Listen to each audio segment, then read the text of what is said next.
Hello, everyone. Today, we're exploring Genesis 21, a chapter filled with joy, heartbreak, and God's faithfulness. It's the story of Isaac's birth, the difficult decision to send Hagar and Ishmael away, and a peaceful treaty with Abimelech. Let's dive in. After years of waiting, God's promise to Abraham and Sarah is finally fulfilled. Sarah gives birth to a son, and they name him Isaac, which means laughter. Sarah says, God has brought me laughter, and everyone who hears about this will laugh with me. Imagine the joy in their hearts after decades of longing for a child.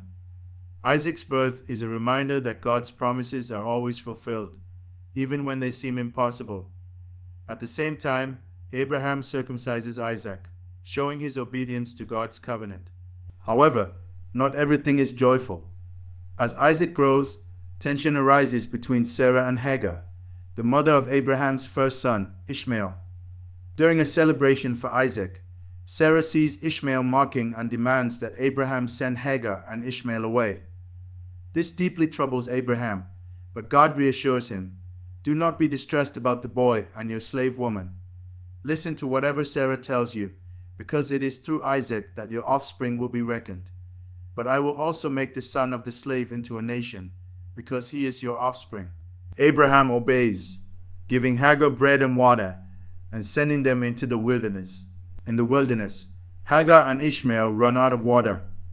Hagar, heartbroken, places Ishmael under a bush and weeps, thinking they will die. But God hears their cries. An angel calls to Hagar and says, do not be afraid. God has heard the boy's cries. God opens her eyes, and she sees a well of water. They drink, and God is with Ishmael as he grows up in the desert. He becomes an archer, and Hagar finds him a wife from Egypt. This moment shows God's care for both Isaac and Ishmael, fulfilling his promises to each of them. Meanwhile, Abraham makes a treaty with Abimelech, the king of Gerar, after a dispute over a well. They swear an oath, and Abraham sets aside 7 ewe lambs as a witness that he dug the well. He names the place Beersheba, meaning well of the oath. This peaceful resolution shows Abraham's growing influence and God's blessing on his life. So, what can we learn from Genesis 21? First, God's promises are always fulfilled, even when they seem impossible. Second, his care extends to everyone, as seen with Isaac and Ishmael. Finally, this chapter reminds us to trust God's timing and provision, even in difficult situations. Let's celebrate his faithfulness and trust in his plans. Thanks for joining me, and I'll see you in the next story.